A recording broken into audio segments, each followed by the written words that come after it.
Howdy, howdy, howdy. Welcome to Electric Libertyland. But before we get into the content, I want to remind you that this show is sponsored by ammo.com, our libertarian pals who have all the ammo that you need. And I can prove that they are, in fact, libertarians just by pointing you to their website where they have hosted articles and content they generate talking about issues of the day that impact your personal liberty, as well as giving 1% of every single sale. That is the gross revenue, by the way, 1% of gross sale revenue, not net, to liberty and personal liberty themed charities, which you get to pick at checkout. So not only are they a great resource for you to get all the ammo you need, but also a great resource for helping forward the libertarian cause. And through a link from this show, ammo.com/Lions of Liberty, you can get $20 off in order of $200 or more. So please support Liberty, support our podcast. I will give you the Liberty ammo. Ammo.com can give you the real thing.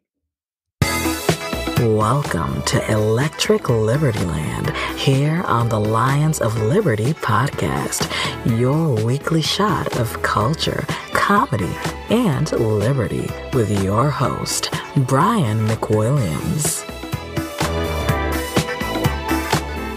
All right, welcome to Electric Libertyland proper, everybody. Hello, I am Brian McWilliams, your lovely host, and this is Electric Libertyland episode number 107, meaning you can find all of the show notes for the multitude of topics we'll be hitting on today at lionsofliberty.com/ELL107.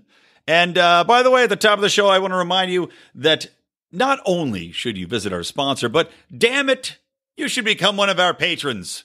And you could do that by going to lionsofliberty.com/Patreon, or skip the middleman, being our website, and go to patreon.com/Lions of Liberty. See how that works? You just reverse them. They work both ways. And you'll get a lot of extra content from us. You get Conspiracy Corners. You get Degenerate Gamblers. You get all sorts of fun activities, including very special libertarians in living rooms drinking liquor shows that we record just for our Pride members. And yeah. Plus, you get some free gifts for signing up. What's not to love? All right, guys, so let's get into the show today. It's kind of, I've got a little tight on time just because I've had a very busy day today, and I've got family coming into town this week, meaning I have to clean the rat's nest that is my house after the holidays, the holiday parties, and the Christmas tree, which, yes, still remains standing. John Odermatt, I remember, posted a poll on Facebook about it. My tree is still up. Although I have been de-decorating it.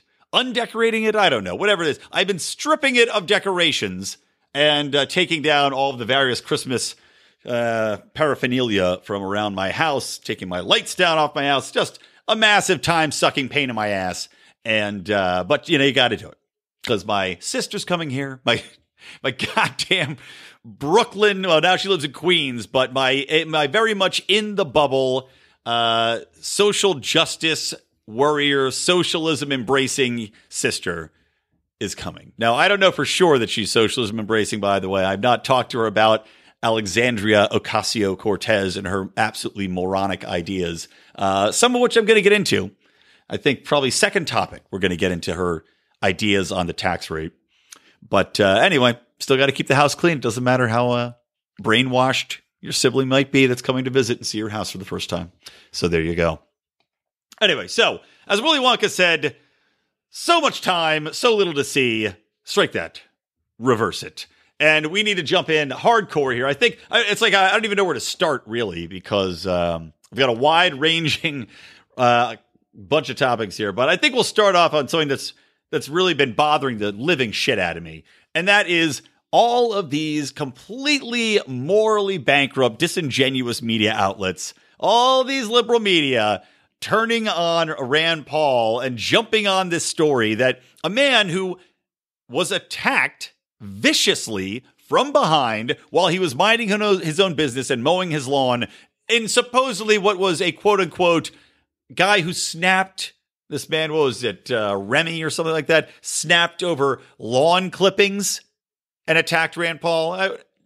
Now, while, hey, people have lost their shit over much dumber things than lawn clippings, hard to believe that Rand's stance, his political affiliation, and his outspokenness didn't have a little something to do with that, with the very liberal and Trump-hating Remy, whatever his face was. I can't remember the guy's name, and really, who cares? So after he's viciously attacked, which the media could not take more glee in, and any number of articles were written in Vox, and I think The Atlantic, basically saying, what was it? Esquire, I think, wrote a lovely one talking about how wonderful it was that Rand Paul was attacked, and how didn't we all want to attack Rand Paul just for, because God forbid somebody's free market, somebody's pro-capitalism, somebody's pro-liberty in America. Can't have that in 2017, wherever it was. But they write all these articles about, poor Rand Paul, who gives a shit? We shouldn't pity the man.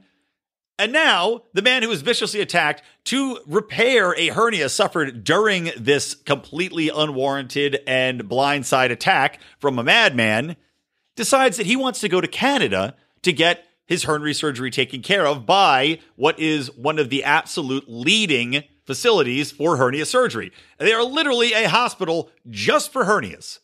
So I guess there must be a lot of demand for hernia surgeries out there. God knows I thought I'd busted a hernia sometimes trying to take a poop too fast. When you back in my dating days, you got somebody waiting outside the bathroom. You want to get back to her. You don't want her to know that you're taking a dump. So you get in there and you got to use those abs, man, and push it out fast. So she thinks you're just kind of taking maybe a little long pee. Maybe you shook off a few more times, but you certainly weren't taking a shit in there. Anyway, became very good at that. But surprised I did not give myself a hernia somewhere along the way. Anyway, no idea how many of these hernia surgeries are based on trying to take too many fast craps. But this place, being one of the leaders, and it's called Shouldes Hernia Hospital, a name which is confusing because I would presume they do mostly shoulder surgeries there. But Shouldes Hernia Hospital, they are a private hospital, and emphasize private hospital. So you have to pay to go there no matter what. And Rand has chosen them because they don't use mesh in 98% of the cases and the hernias. They do a natural tissue technique. So you're not going to have a foreign body embedded in your lower abdomen, keeping you in place, which, makes a lot of sense.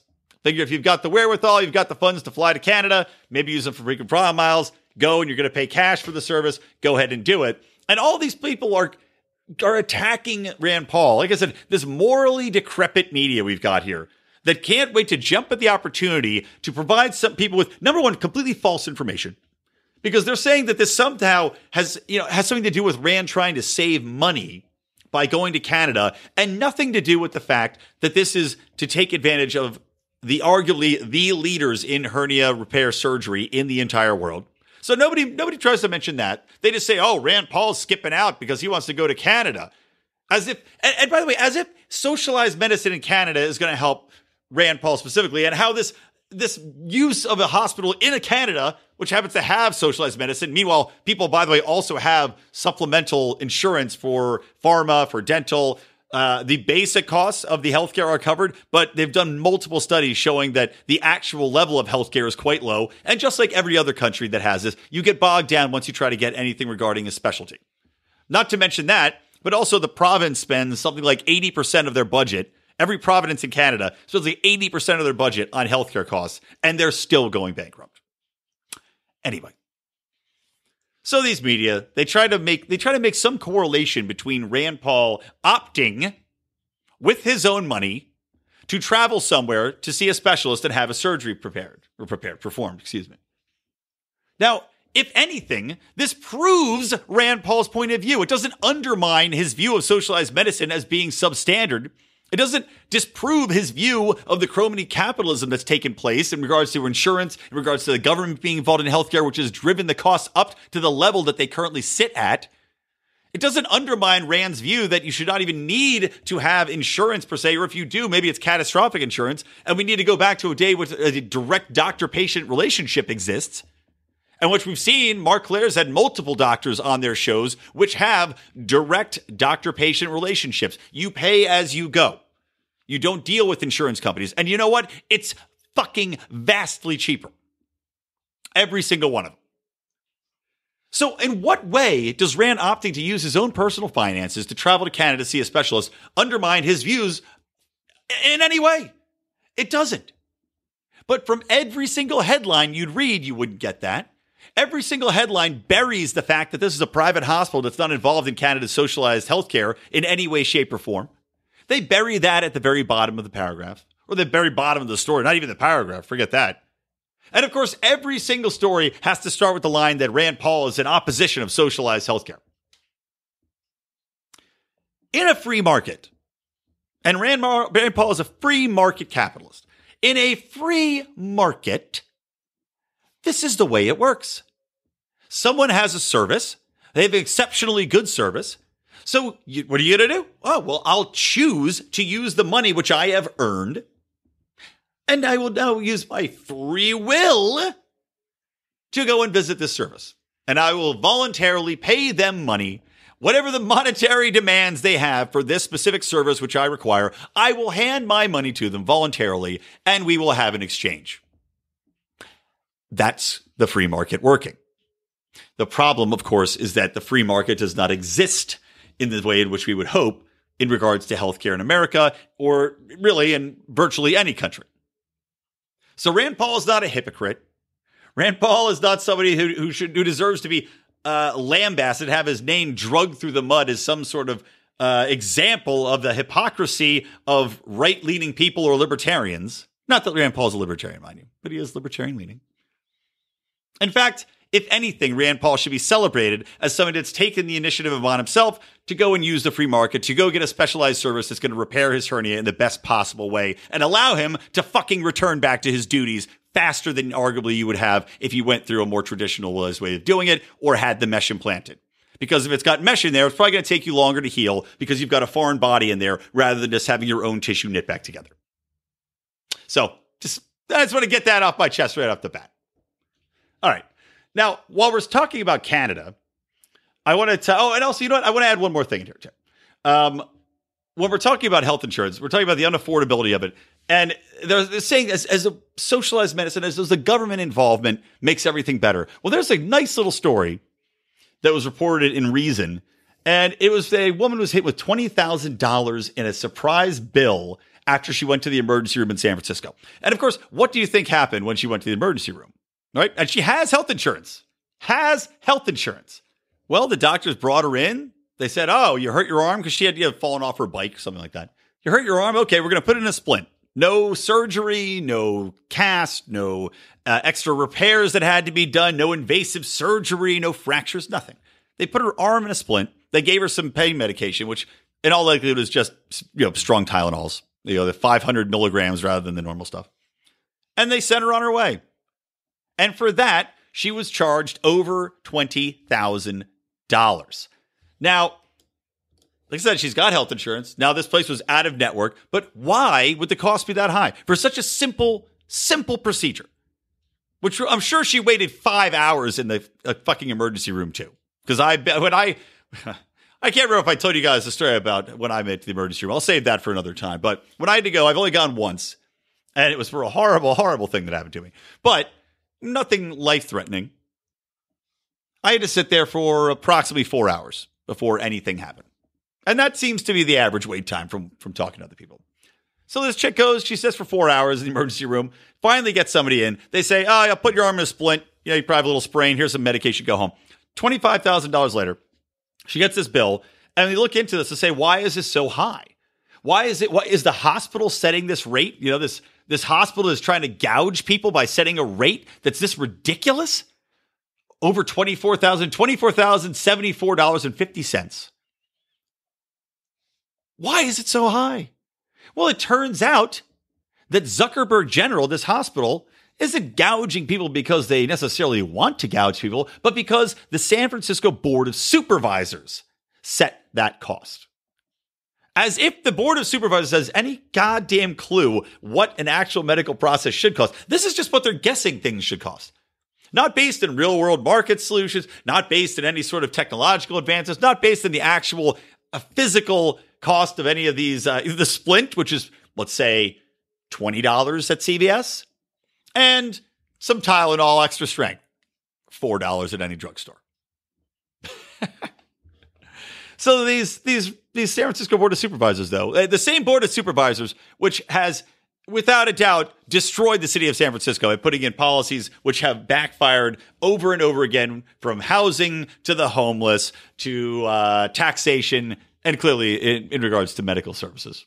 And the only reason that these costs are this high is because San Francisco argues that they have to have these costs so astronomically expensive because that then provides extra coverage to go towards services for people that can't afford it. You know, the homeless that walk in there, immigrants that come in there, the poor, etc. All these people that are covered by this massive net that they're trying to throw out there, and which directly are leached off of expenses from and taxation from people like Miss Dang here, who is the unfortunate recipient of the $24,000 emergency bill, $4,000 of which was paid for by her insurance. So, you know, just when we're talking about healthcare, it's so complex, and it is one of those difficult things to tackle when you get into the micro level of it, because it's just so many agreements, so many governments involved, so many insurance companies involved. It's like layers upon layers upon layers, which has been built up in this massive bureaucracy over the past 20 years, where it's difficult to cut through it to see where the bullshit stream is actually coming from. You know, and it always comes on from on high, by the way. As they say, I'm cursing a lot in this episode, but, you know, whatever, deal with it. It's raining in LA. It's washed away my inhibitions as far as cursing goes. But shit runs downhill. And this is never more clear than we look at how the government interacts with people on an everyday level, and how we get consistently shafted in the name of progress, in the name of kindness, or in the name of doing the greater good. And San Francisco, Seattle, and Los Angeles are prime examples of that. Now, another thing I want to get into, too, while we're talking about Canada and moving on from healthcare, but into overall Canadian tax rates. Alexandria Ocasio-Cortez has been spouting the 70% tax rate number, as saying, oh, this is what we need to tax the rich. Because, God, we have to strip all those bastards of any incentive that they have to make money. How dare they keep so much of the money that they've earned? And how dare they impact society by providing so many people with employment and opportunity, with creating business, with creating salaries for the working man? How dare they keep that hard-earned money?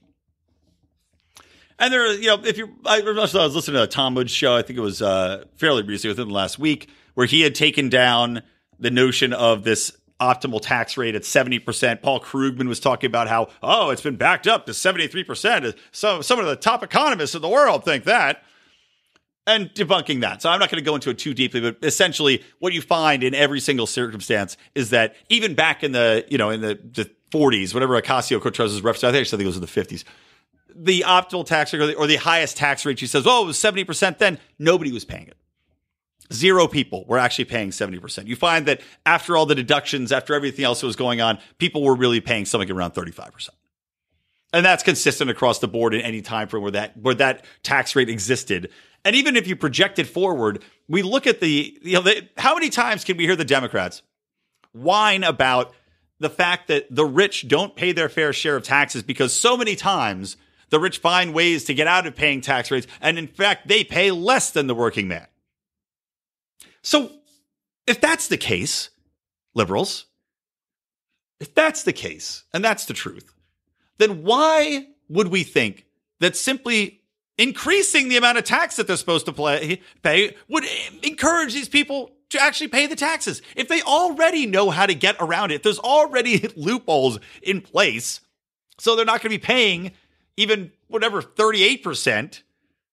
Why the fuck would they not find a way not to pay 70% of their taxes? And with that, we look to Canada, because FEE, an organization I do love, and you can find their stuff at fee.org, FEE.org. They've written a nice little article talking about how Canada already increased their tax rate. Nothing like the 70% insanity that Alexia, I can't stop calling this bitch Alexia. AOC, I'll just call her AOC. Nothing like the 70% AOC is touting. But Trudeau raised the tax rate from the highest level was 29%. He raised it to 33% after he took office in 2015. However, wasn't aware of a concept called the Laffer curve, Laffer curve. Essentially, turns out that there's only a certain point wherein you're going to maximize the revenue point, right? And after that, you're going to surpass that sweet zone, and it drops precipitously after that point. And that sweet zone, essentially, while, I object to any taxes, and I prefer that we're a tax-free society, as taxation is in fact theft. However, the sweet spot for most people is going to be that area wherein they are taxed to the point where they say, this is an inconvenience. I'm not happy about the taxes I'm paying, but I could understand how they're paying for X, Y, and Z. My kids are in public school, whatever it might be. And they say, okay, I'm just going to go ahead and pay them. I still live a fairly comfortable lifestyle. It's not infringing on my ability to perform daily tasks. It's not infringing on my ability to live a lifestyle which I have become accustomed to by providing money to myself through whatever industry they might be in. However, when you get past a certain point, and we're seeing this happen in places like New York City, where the rich are fleeing because they raised the tax rate to the point where, just like the Laffer curve shows us, it is now no longer somewhere in the range of convenience to pay it. And in Canada, you're seeing the same thing because the rich, the people that they're taxing now, and these are people, the tax rate, this is encompassing people that are like $140,000 and up. So we're not talking necessarily millionaires here. We're talking about people that are making, probably in Canada, that's probably upper class, I would say. Not like here in Los Angeles, where you need to make about $125,000 or $250,000 as a household to be solidly middle class. But in Canada, I'm sure $140,000 probably goes a long way. Now, granted, that might be in loonies. Sure it is. But you're talking about people that are probably solidly within that strata of small business owners or people that are working professionals. Again, we're not talking about the ultra rich. But we're seeing that as you've raised this tax rate to 33%, which was expected to raise about $3 billion a year in revenue, what we ended up seeing happen was that, whoops, they actually lost $4.6 billion. So they actually took in far less money than they expected to. Why? Because people are shifting their money around. They're finding ways to escape this extreme level of taxation. And I'm saying this is extreme. 33%, I think, is extreme. If they're, again, projecting this forward, if you actually think the rich are going to pay 70%, if you think they're going to say, oh, that's fine, they're going to stay in the country and pay that, you don't think they're going to simply go out of their way to incorporate, to find other tax loopholes to jump through? You don't think they're going to start simply hiding that money away and finding different ways to shift it around among different businesses and companies so that they don't have to pay 70% of that income? I mean, it takes a very special mind. I'll just leave it at that. A very special mind to believe this nonsense. And consistently, what shocks me about progressives and the liberal mindset is how these people continuously can buy into this pie in the sky nonsense and not ever come to the realization that the world does not operate in this way, that there are counter reactions to any plan you're going to put in place. And just look at history, for fuck's sake. When you've got these extreme tax rates, when you've got the rich being used as pigs for the slaughter, being farmed for their meat constantly, you've seen it in other countries too. I mean, I think at one point in time, France had a tax rate of some 70% or 75%, and people were fleeing the country there too. Yeah, I just fact checked myself. They had a 75% tax rate put in back in 2012. And of course, what did we see happen? Gerard Depardieu fled the country. LVMH luxury boss Bernard Arnault fled the country. They went to Belgium instead. And of course, the prime minister at the time, Jean-Marc Ayrault, I don't know how to pronounce his name, said how pathetic these men were for fleeing to save the money, to not be taxed 75% on anything above $1 million a year. It's just absolutely absurd. And you would see the exact same thing happen in America. Although I'm sure it would be far faster because the rich of America probably don't seem to have the same connection. There's not the same cultural heritage and pride in America necessarily than you might see in a France where the culture is so completely insular where you'd say, well, I don't know if I want to ever live anywhere else. If you're exceptionally rich in America, you can find plenty of places to live that are probably going to be just as fine for you until this whole thing blows over and they realize the horrible mistakes that they've made. However, we're not seeing that. Socialists in this country now, some 51%, I believe, of millennials identify as socialist, democratic socialists. So who knows? The lessons of the past don't seem to have any repercussions on the ambitions of progressives. All right, let's move on to another topic. How about we talk about, God, it's just nonstop absurdity today. This bill, oh my God. So the Democrats introduced a bill to shield unpaid federal workers from lenders and landlords. This is a bill that was put forth last week on Wednesday, and it was put forward by two Democrats, of course, Brian Schatz, a senator from Hawaii. Goddamn Hawaii senators, man. Between this idiot and Hirono, they've really got a lockdown on just like, what is wrong with that? Does poi make you retarded? Does eating that slop somehow damage your brain? Is the high salt content in spam retarding senators in Hawaii? God. Anyway, Brian Schatz of Hawaii. I must have been eating spam today.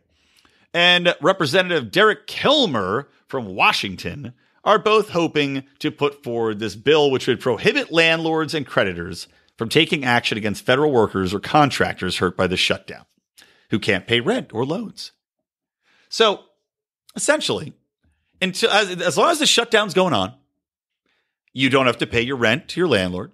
You don't have to pay your credit card bills. You don't have to pay your house loans. You don't have to pay your car loans.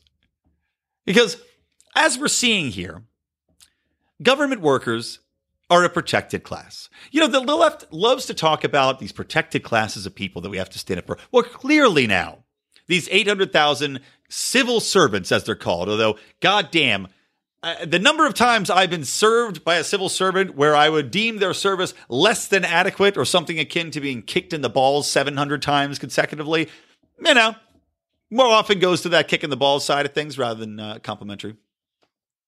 But I just can't get over the fact that we are clearly seeing writ large that the government views its own people as vastly superior and more important than the general public and the private citizen. Because why else can you put forward a bill like this?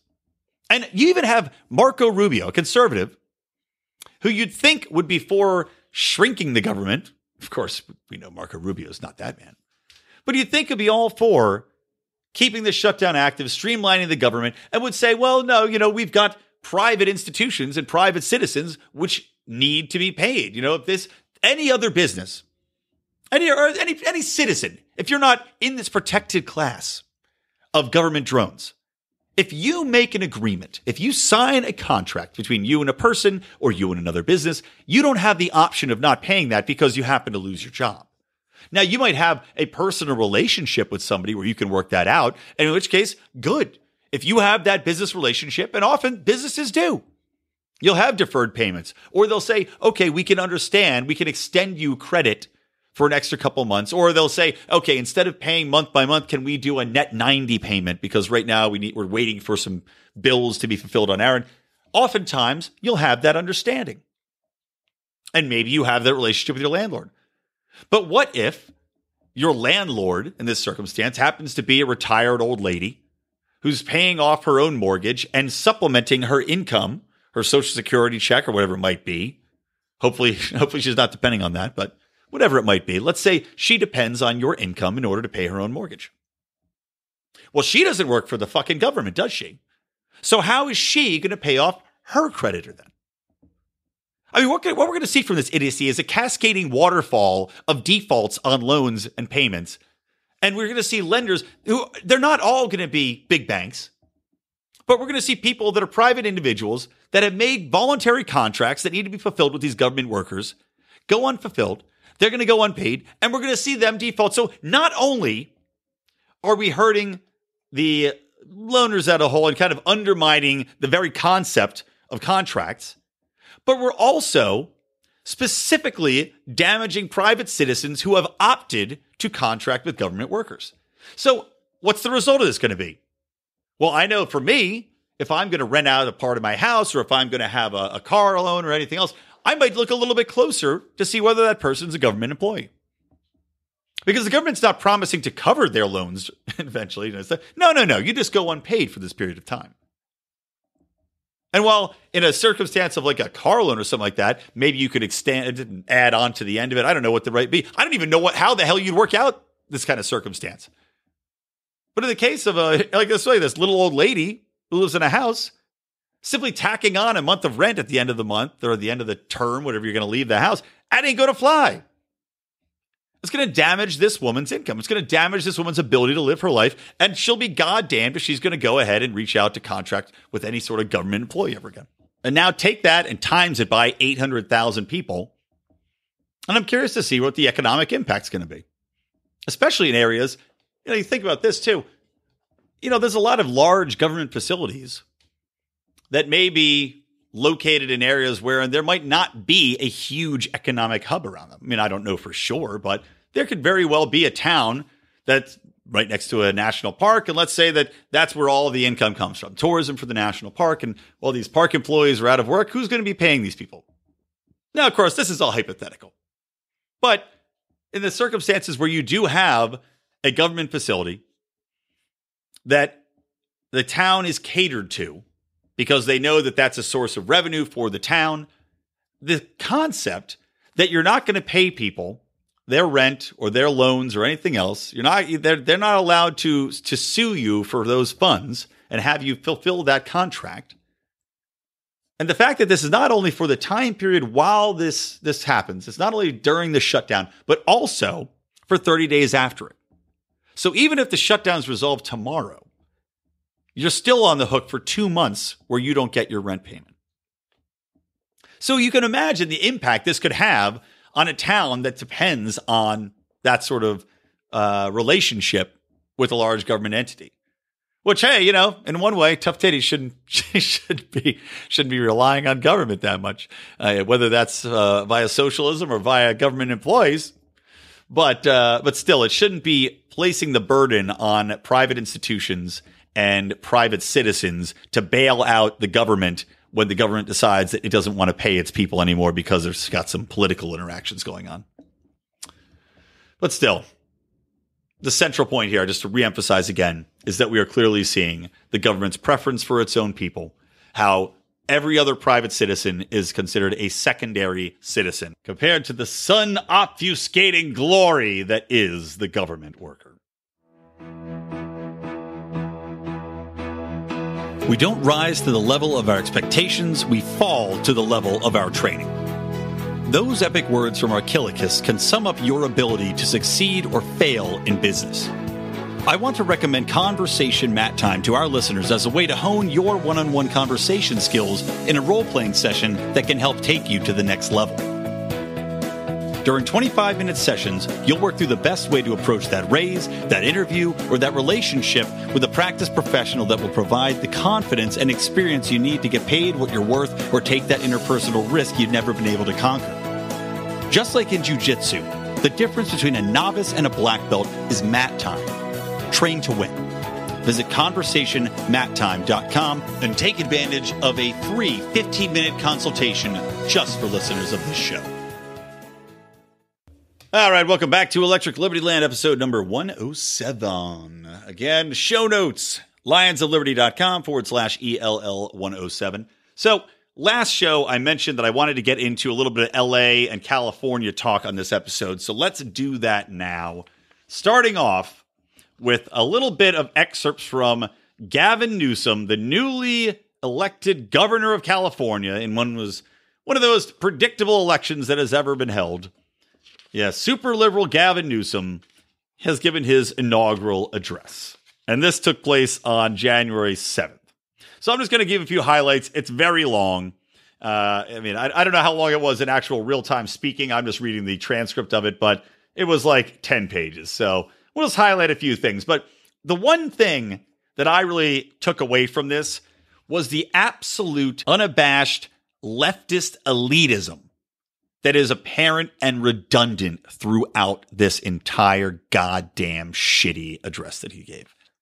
And what I mean by that, and you'll hear some language, I'll read it off to you, but just as this concept that the coastal elites, and you get this in New York and California, but you really get it in California. Like, the assholes in San Francisco and the assholes in LA really combine to think of themselves as so much better than the rest of the country.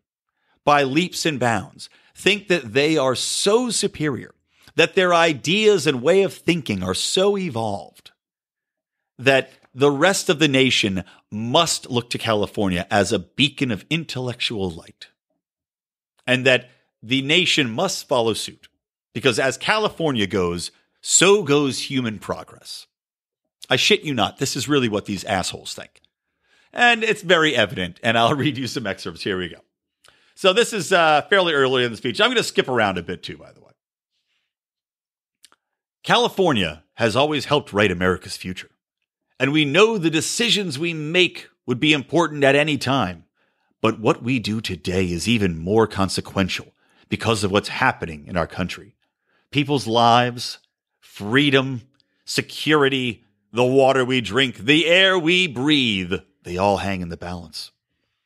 The country is watching us. The world is waiting on us. And the future depends on us. And we will seize the moment. Now, you can see what I'm talking about right there in this frickin' language. California has always written America's future. Really? Well, California wasn't around for a long time, number one, to help write America's future. So that's completely false. And in fact, the greatest times, I would say, arguably in America's past, when most of the advances as far as liberty were created, California wasn't even a twinkle in someone's eye. California was like a little baby sperm, still had to go a long way to get anywhere. But you'll see, they talk about what we do here is so consequential to the country, people's lives. And I had to laugh out loud at this, and to freedom. Freedom. California this Gavin Newsom actually thinks that he is some defender for freedom, that he is somebody that's on the front lines fighting for freedom, when, if anything, California is one of the least free states in the entire nation, especially when it comes to gun rights, when it comes to taxation, when it comes to business and economic rights. I mean, you are talking about something that is stifling people, not allowing them to be more free. The only freedom that California likes is the freedom for immigrants to come in unchecked and then take advantage of the offerings in which our welfare state provides. So maybe that's what Gavin's talking about. But talking about this, the world is waiting on us. The country is watching us. The country's watching you, and they're making giant jerk-off motions with their hands, by the way. I really presume that I would say 80% of America despises California and Californians, and they are very right to do so. So Governor Newsom continues. California is a giant engine of commerce, the most creative and entrepreneurial in the world. Now, of course, California is also very well positioned as a gateway to the West and has one of the largest and most busy ports of commerce. That obviously helps quite a bit. Additionally, California has bountiful natural resources, which also helps quite a bit. Additionally, California has some of the most cronyist policies in helping technology companies to get where they are, including sweetheart deals with Tesla. We've got local Los Angeles making incredibly sweetheart tax deals with companies like Snapchat, Facebook, Google, etc. So quite a bit of crony capitalism at taxpayer expense as well in regards to this entrepreneurial spirit. And as I said before, trying to start a small business in Los Angeles is quite difficult, especially if you are building out any sort of facility. I have a client who has been in facility building hell for 2 goddamn years because he has had to go through all sorts of environmental tests, environmental inspections, building inspections, flooring inspections. He spent something along the lines of $120,000 simply on inspections and bullshit at this point. So California and local city ordinances really go out of their way to make trying to do anything a real pain in the ass. And we routinely see businesses 2 years. It seems to be the standard. I'll see 2 years of empty storefronts or empty freestanding buildings as people try to renovate them and make them into viable shells for whatever they want to do. And if you want to build something new, oh boy, good luck, partner. Anyway, Newsom continues. We have the resources to ensure a decent standard of living for all. It's not a question of whether we can do this, but whether we will. Now, I would argue that, in fact, virtually any place, unless you're living in Antarctica, probably has the resources to ensure a decent standard of living for all. But that doesn't necessarily mean that everybody should get access to socialized healthcare, that everybody should have access to public schooling, that everybody should have access to any number of things which these liberals feel are necessities for life, for living, for what they would call a decent standard of living. Because, of course, the standard for living is something that's completely subjective and also dependent on so many of these other misbegotten concepts that the left loves to embrace, like, for example, that everyone must have an equal outcome rather than inequality of opportunity. And even in that, even an equal opportunity, I don't think is something that's a natural right. Because we seem to forget, well, I don't seem to forget, people in general seem to forget, that opportunity is not always begotten from what the left likes to think, like by the fact that people were exploited and conquered and whatever. Opportunity also comes from generations putting in hard work, by people planning ahead for their financial future and the future of their children. So this concept that, well, everyone's got to have an equal opportunity and we have to make sure there's an even playing field for every individual when they go out there. No, fucking bullshit. People go out of their way to work more diligently to ensure their future, have made correct decisions, versus some people that go out there and fuck around and do nothing, misallocate their time, misallocate their money, have vices that they may prefer to actually doing something that can ensure the future. People that prefer to spend their time now rather than save their money for a future payoff later on. Henry Hazlitt talks quite a bit about that in his book. So again, this equality of opportunity and this ensuring that people have a decent standard of living, it's just such happy garbage that's based in complete nonsense. All right, then he goes on to say, later on, skipping forward, make no mistake, there are powerful forces arrayed against us. Not just politicians in Washington, but drug companies that gouge Californians with sky-high prices. A gun lobby willing to sacrifice the lives of our children to line their pockets. You just love hyperbole like that. A gun lobby willing to sacrifice the lives of our children. Who's safeguarding the lives of your children, you fucking idiot? You don't think if we had no guns anywhere, you think that the America would be a safer place? Just recently, in China, somebody stabbed some 20 children in a school. They're already talking about moving forward legislation in a couple different states that would allow teachers to carry guns in the classroom. And it's fantastic. It's one of the best ideas that's out there. But it's like the gun, like, they're sacrificing lives. Yeah, that's what it's all about. They sat down, they said, what's a child's life worth to us? What is that, 3 million? All right, let's sacrifice. Hey, guys, all we got to do is sacrifice some 40 kids a year, and we're rolling in dough, baby. It's just so stupid. And of course, payday lenders.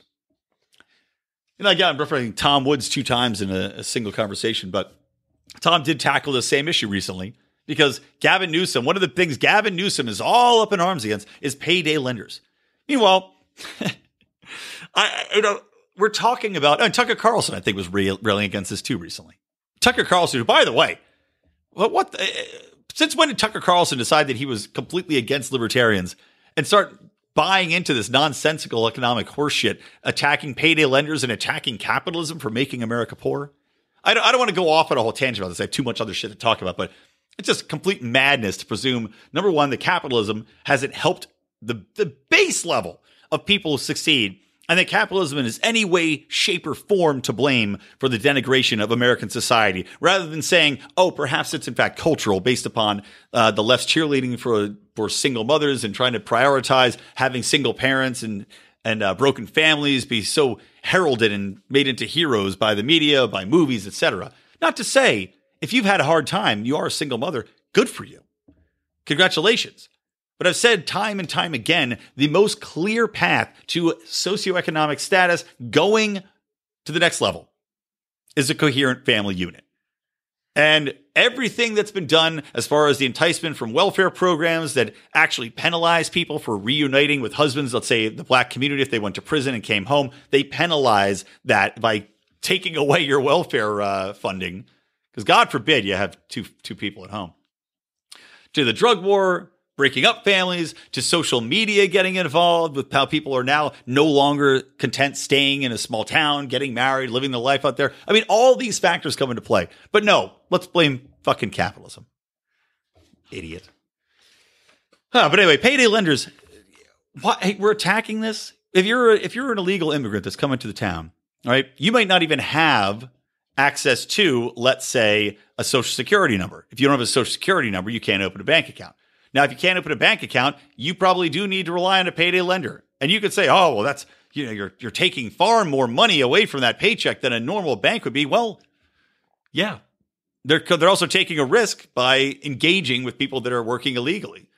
Or they're providing a service for people that happen to need money immediately that can't access it. So, give me a break if you're going after these payday. I had to use a payday lender back in my youth, and I had to use it because it was an emergency. I needed that money immediately. I could not wait for the check to go and clear because it was like right when I moved to California, and there was no way for me because there was like I had to wait like 2 weeks for every check to clear when you first open an account. And I said, this is my only option. I have to pay my rent. I have to pay my bills. I need money to live off of. So payday lender was there for me. Thank you, payday lender. But people like Gavin Newsom don't seem to understand that these services provide a very, very high value for people that might be in a pinch and do rely on them. So why are we going to try to eliminate them? Moving on. We face serious challenges, undoubtedly. Some that have been deferred for too long. And that is hilarious because I'm going to talk about the LA teacher strike next. Talking about challenges that have been deferred for too long.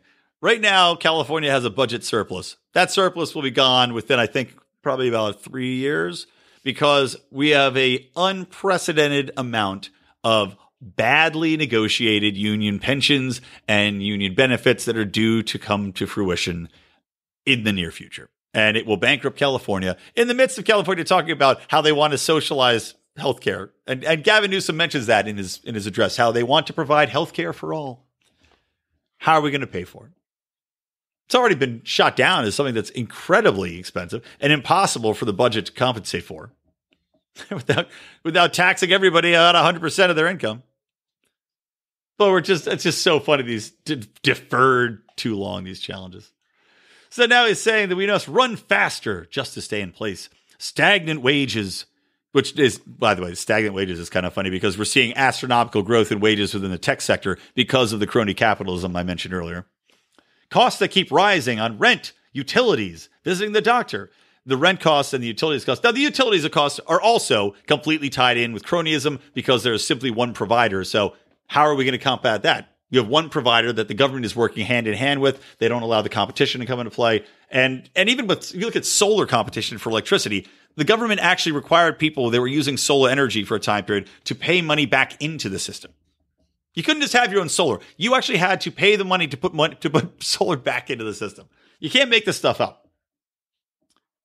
And as far as rent too, again, crony capitalism with these tech companies because they're affording to pay all these people an astronomical amount of money. They get sweetheart deals on the commercial spaces that they rent out, and then there's an amplified demand for rent from people that can afford to pay vastly more than the average person. Plus, you couple that with all of the crippling red tape. As I mentioned, trying to build anything in Los Angeles is completely crippling. Not only that, but anytime you build something, you have to have affordable housing in there. So you have rental units that now do not go for market rate. It's insane. But again, these people don't see the writing on the wall. They don't see the clear economic impact of these horrible policies that they've been making year after year. And I don't know what Gavin Newsom's solution for rent is, but I guarantee it's going to be something along the lines of taxing people more to provide subsidies to the poor people. It's not going to have anything to do with making it far easier to build, with tearing down red tape, with removing regulations, removing restrictions on when and where and how tall you can build buildings. None of that's going to happen. Talks about the homeless epidemic, of course. Again, tied in with everything I just talked about. And an achievement gap in our schools. Funny that he mentions that, considering the fact that the LA teachers are on strike now. But again, I get ahead of myself. I will wrap this up by highlighting one last bit from his speech. Pardon my page flipping. Skip ahead a little bit. Because it just, I couldn't get over how funny it was. And it's this one line. In our home, working people deserve fair pay. the right to join a union, the chance at a middle-class life. Now, anybody in California, really anyone nationwide, talking about having the right to join a union as if that's something that has to be defended in liberal-ass, union cronyist, union fucking lobbyist California of all places in the world is absolutely hilarious. I mean, who's buying the shit? Who's listening to this man speak and saying, yeah, we don't have enough rights to unions here. If I want to go and join a union, where am I going to find one? You throw a rock, you can hit a union. If I go yell out my window right now, everybody with a union membership say, hey, guarantee I'll hear 50 people down the fucking block go, hey. You get unions everywhere in California. That's why we have a budget crisis. That's why we have unfunded and pensions that are just coming up on us like some sort of monster out of the deep. We got the kraken of pensions looming because unions have bankrupted the system. You've got lobbying groups that get in bed with these politicians. They make these sweetheart deals, which are impossible to fund. And as Gavin said, are deferred. Yes, they keep deferring them farther and farther down the line. They keep rising debt at worse interest rates. And those things are going to come due. And there doesn't seem to be any lessons learned out of this. And we're seeing that play out right now with the California teachers. Actually, not even the California, the Los Angeles Teachers Union. They went on strike as of Monday of this week. They rejected a 6% raise in pay, which was due to take place over 2 years, 3% this year, 3% next year. And decided that they wanted to go on strike regardless because they wanted, so they say, higher pay, lower class sizes. The average class size in Los Angeles is something like 40 to 50 students, which is high. And I don't know. I didn't read all of their demands, but they're out there right now striking and marching around. And I'm just here laughing because it's raining on them the whole time, which gives me joy. But these unions, these teachers' unions, are going on strike despite the fact that the average teacher in Los Angeles, now this is the average, mind you. So there's probably people that are just starting out making less. There's probably people that have been in the industry for quite a long time making vastly more. But the average teacher makes $73,000 a year. Now, you'd heard me say earlier that by estimates, the average income you would need to make for a household to be considered solidly middle class is, and I misspoke earlier, it's actually $150,000. So if the average salary is $73,000, you are essentially solidly middle class.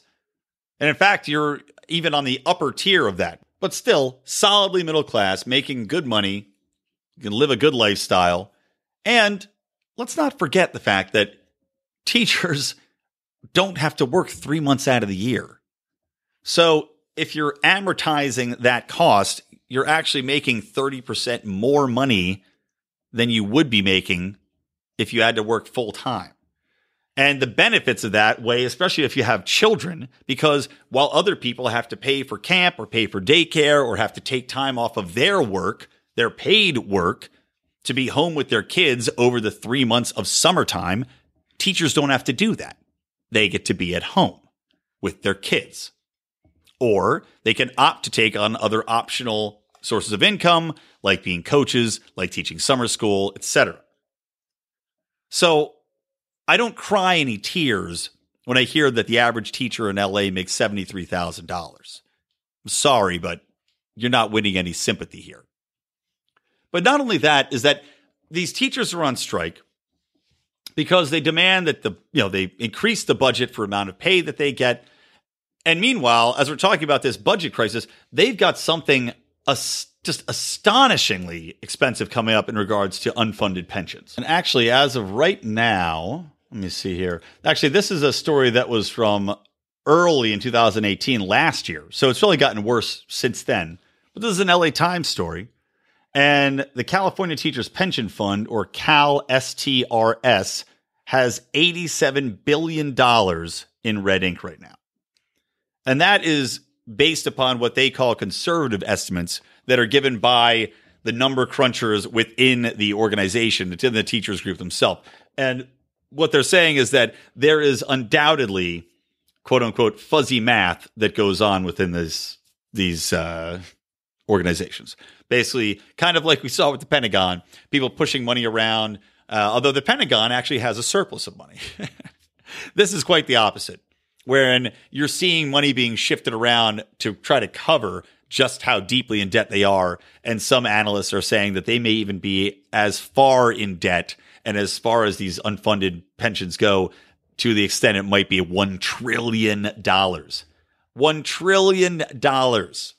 So the teachers are going on strike, and they're saying, well, LAUSD, or LA, the district, they've got a $2 billion surplus right now, which is true. However, as the people in the school district themselves are pointing out, that $2 billion is going to disappear within, I think they said something like 2 or 3 years, because that's when all these retirees and all these pension benefits are going to become due. Not the full trillion, mind you, but something like 18, 20 billion. Now, on top of this, we have the issue where they're complaining about class sizes, right? And understandably, they are higher than other parts of the country for reasons that I've spelled out in other podcasts, including the immigration issues that exist in California. But the school district has also spent 16% of its dollars on increasing, or I'm misstating that. They did a 16% increase in administrative staffing hires, meaning that while they could have hired teachers, and this is the other thing that obviously the teachers are demanding is more hiring of teachers to lower the class sizes. But while they could have hired teachers, they didn't. They hired administrators. Now, you might say, okay, well, maybe they needed more administrators to try to find out what the system's problems are. Fine, whatever.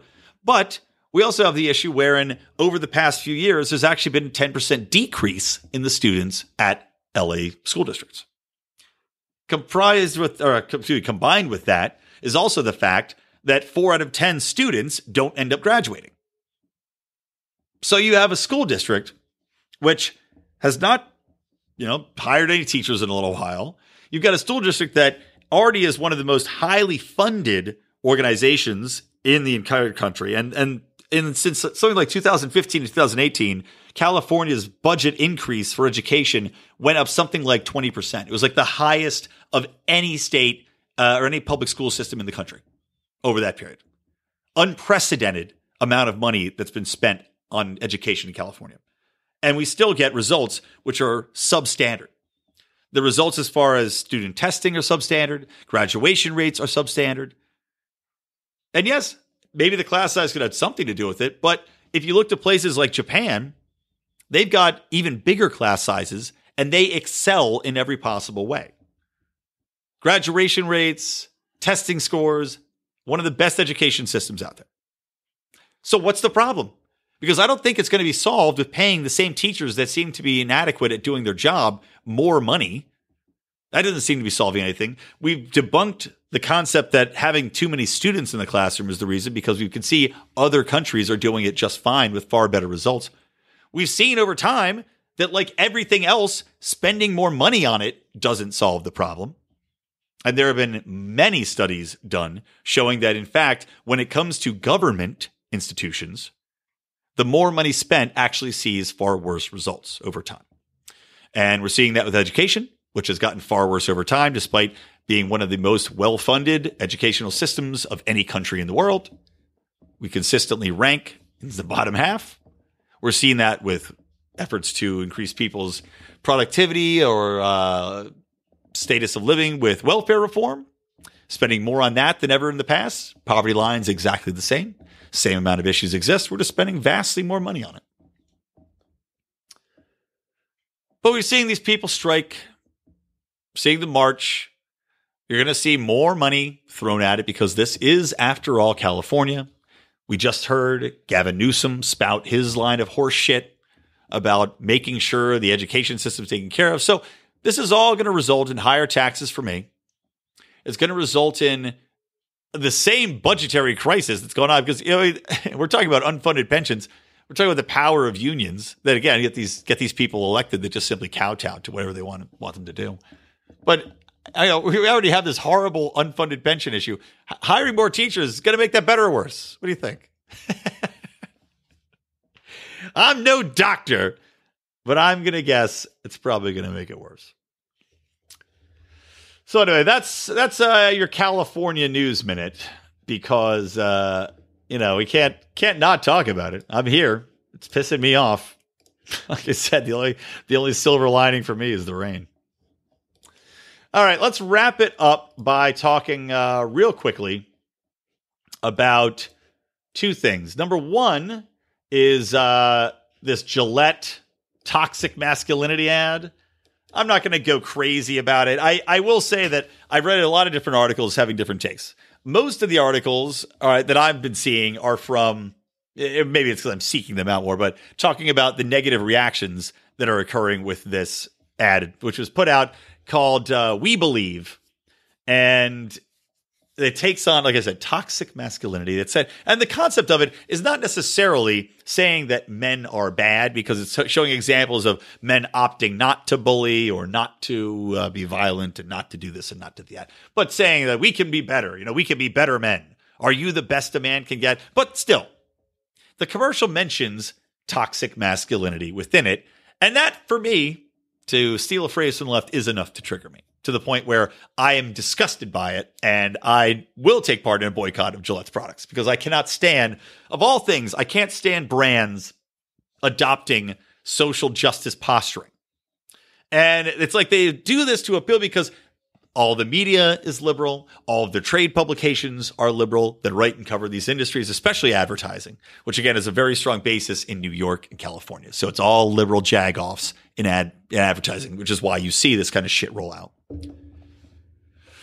But, I saw an article in Reason, which annoyed me, by Robbie Sove, talking about how, this is, why are people getting upset about this? It talks about toxic masculinity, but it's saying it's a good thing not to do it and how we should be better. And why are people getting upset about this? It's like, does he not understand that at this point in time, when we see, especially from a libertarian point of view, when we see this kind of social justice posturing come into play, it's not necessarily that the message that they're sending is a bad one. Telling people not to take part in domestic violence, so fine.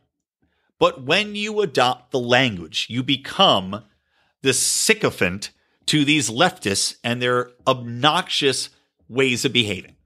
When we've got social justice tied into so many things, so many personal attacks on people, so many careers ruined, so much blackballing within various industries, so much social media censorship, that's the kind of shit that lies beneath the surface of this social justice movement. And that's why Robbie and Reason, which is, of course, left-leaning at this point, libertarian lefties, that's why, Robbie, we are entitled to be upset.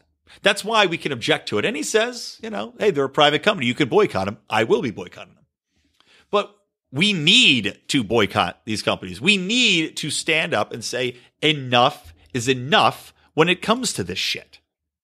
Because the more we allow it, the more we allow this kind of concept to go forward, the more we allow this pervasive thought control to take part in our society, to allow people to virtue signal and feel as though they're making a difference by, like I said, going out and trying to ruin someone's career because of something they consider a made-up term, by the way, of toxic masculinity. Something which I would argue is insane on its very face, because you need masculinity. You need men. Women, in fact, want masculine men. And just to label something toxic because you happen to be a rabid feminist doesn't necessarily mean it's wrong. It means that you don't like it because you have your own specific way of thinking in your brain, which happens to be an aggressive one, a resentful one. And by that method, you want to label anything that you don't specifically agree with as evil, wrong, or toxic, rather than taking it at face value or having a rational discussion about it. And that is the core concept, is that all of these commercials, all of this adoption of the language goes against rationality. It goes against reason. It goes against being able to have a logical, rational discussion with somebody about a topic on its merits, based upon facts, based upon science, based upon even just general understanding between people. Maybe it's couched in the concept of history and achievement. None of that exists or is possible when you have this social justice, fear-mongering, angsty vitriol that is continuously spewed forth. And allowing advertisers and brands to take this on to gain some credit with the rabid left is not something that we should support. Okay, last topic of the night. This is much longer than I thought. I'm getting a little bit of a tired voice here. I don't drink enough water. I want to talk about Syria. I want to talk about Bolton, and I want to talk about Pompeo because we have seen. Actually, I was surprised. Donald Trump had said he wants to pull the troops out of Syria. Said, "Goddamn right, do it, man." Then we see a little bit of hemming and hawing. We saw Bolton say, "Oh, well, that's not necessarily going to happen," and he's doubled down on that. Even though there are troops being pulled out, it's a slow process, but there are troops being pulled out. We're seeing Turkey get involved, so this is a real thing that's happening. Kudos to Trump for that. But at the same time, we still got Bolton going around and reassuring our allies that, oh, no, we're going to be very involved in Syria still. Don't you worry at all, little miss. We're going to be there. We're going to be killing people. We're going to be involved as much as we could be, and it's something that has absolutely fucking nothing to do with us. So you got Bolton out there on the one side. Then you have Mike Pompeo, who was in Egypt giving a speech in Cairo recently, and had taken some jibes at Obama during the speech because Obama had said that he regretted some of the actions that America took in the Middle East in the past. Now, as we saw, Obama was a complete fucking liar because he continued George W. Bush's atrocious policies within the Middle East, including starting to assist Saudi Arabia in the ongoing genocide in Yemen, which, of course, President Trump has also supported. But at least Obama gave some lip service to it, enough lip service to get him that Nobel Prize. Mike Pompeo goes in the same place in Cairo, Egypt, and he's giving a speech.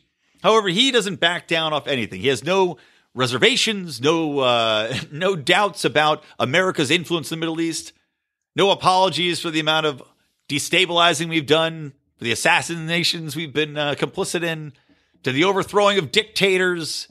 And then, of course, everybody's got to talk about the continuing threat of Iran, even though we're basically responsible for the state of Iran because we went in there and overthrew the Shah at the time. And this was, 30, 40 years ago now, right? Again, leading to a destabilization that has resulted in a government that is now in complete opposition of the United States, and for good reason. Again, I'm making fun of the liberals for not taking any sort of lessons from history on their social side of things. What the fuck is wrong with the Republicans where they can't learn a lesson from the history of military involvement in the Middle East? Mike Pompeo says in this speech too, he says, America is a force for good there. You know what? If you ask 99% of the people throughout any nation, excluding Israel, in the Middle East, I bet they disagree with you. Even in Iraq, while some people might say, well, we do appreciate you ousting Saddam, which again, maybe 50-50 on that even, because the ousting of Saddam gave rise to all sorts of horrible terrorist groups like Al-Qaeda, like ISIS. But I'm sure that people would probably be pretty torn on whether or not our influence was a good thing there as we continue to occupy their country. As we continue to occupy Afghanistan, a country that had nothing to do with us, because we were attacked by people in the majority from Saudi Arabia and the Arab Emirates on 9/11. But, let's go in and blow up the Taliban, because why not?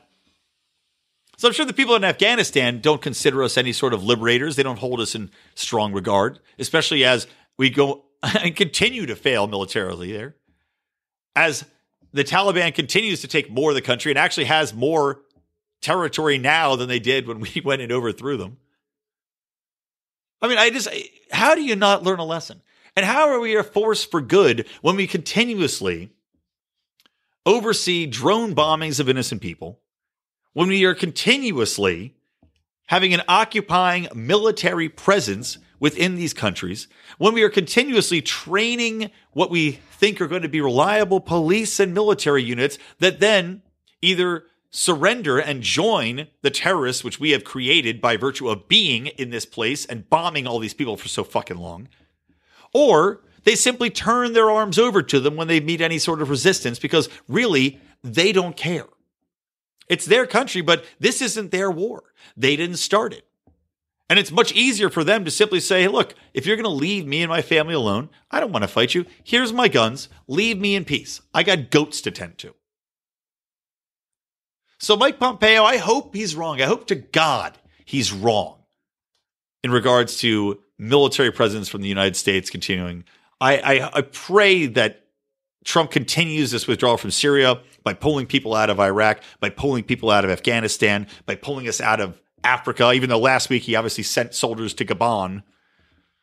85 soldiers. But I don't know. I got to hope that Trump's a pragmatist when it comes to seeing the evidence of our failures in the Middle East through this continued, completely illogical policy. Because clearly the Republican establishment is continuously for it. The Democrats have given up any pretending to be the anti-war party.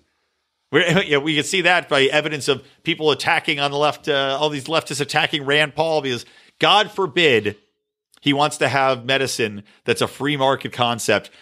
Meanwhile, he's also staunchly anti-war, one of the most outspoken people in reining in the Yemen genocide. But, that doesn't matter to the left because, what's war got to do with it, right? All right, guys, that's going to wrap it up. By the way, I was talking about our pride. You can join that at patreon.com/Lions of Liberty. And I was talking about Conspiracy Corners. This week should be a fun one. This is going to drop very soon, within the next day or two. I sadly will not be on the show because I had to record this. And Mark and the other Lions are recording that right now. But the Conspiracy Corner topic for our pride is Bigfoot. So, that's going to be a hell of a show. Always entertaining as people drunkenly debate the pros and cons of whether or not Bigfoot exists. And, for me personally, I say he does exist. But just like with Bird Box, a movie which, by the way, sucked, if you look at him, you go crazy and kill yourself. And that's why we don't have proof. Boom, blow it up. All right, guys, that's it. From me, Brian McWilliams, from the Lions of Liberty, and from Electric Libertyland. Always stay plugged into Liberty.